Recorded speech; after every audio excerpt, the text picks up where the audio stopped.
Geonets and try and understand what's going on here.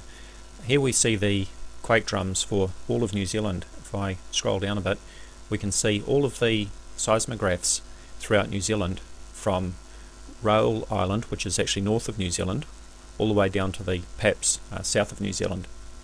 We've got selected seismographs over here on the right. There's 15 seismographs listed here. In the trace that we see today, we see two large or moderate magnitude earthquakes off the east coast. If I go to recent earthquakes, we can see these quakes listed here. We've got a 5.8, 220 kilometres northeast of Gisborne, and we've got a 5.3, 200 kilometres northeast of Gisborne. So if we go back to quake drums, we see these traces here. If we have a closer look off the east coast, if I click on this one here, which is KNZ, which is, which one here? That's Kokohu, if I'm pronouncing it right.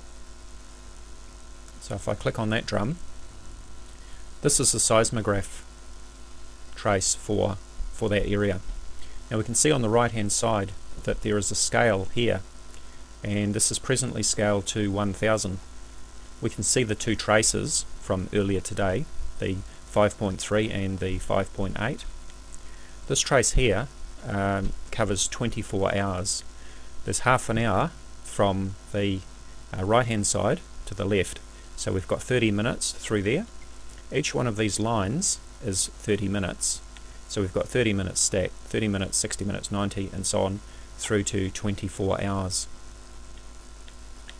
If we go back to the main quake drums, this by comparison is only 4 hours. So we've got 240 minutes here, 6 fours are 24, or 60 minutes times 4 is 240 minutes. So if we do a comparison of all of the drums throughout New Zealand, starting from the top Waipu caves, we notice that they are scaled here to 300. If we go down to Hura Road, that's also 300. Urewera is 600. Hauiti is 600. Kokohu is 1000. Pawanui is 2000, which is currently the highest scaled drum showing at the moment. Mangatinoka River is 500. Wellington is 5000, so I have to take that back. Wellington is currently scaled the highest, hardly surprising I guess. Denniston North at 800. Kahutara is 500.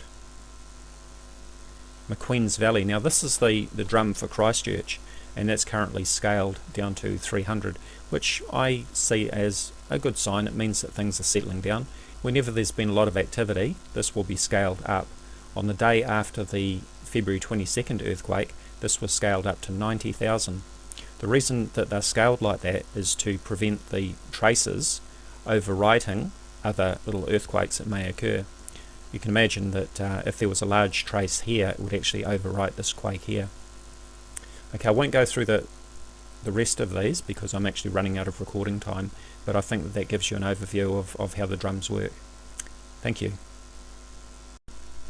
Okay, let's have a look at the Geonet drums and try and understand what's going on here. Here we see the quake drums for all of New Zealand. If I scroll down a bit, we can see all of the seismographs throughout New Zealand, from Raoul Island, which is actually north of New Zealand, all the way down to the Paps, south of New Zealand. We've got selected seismographs over here on the right. There's 15 seismographs listed here. In the trace that we see today, we see two large or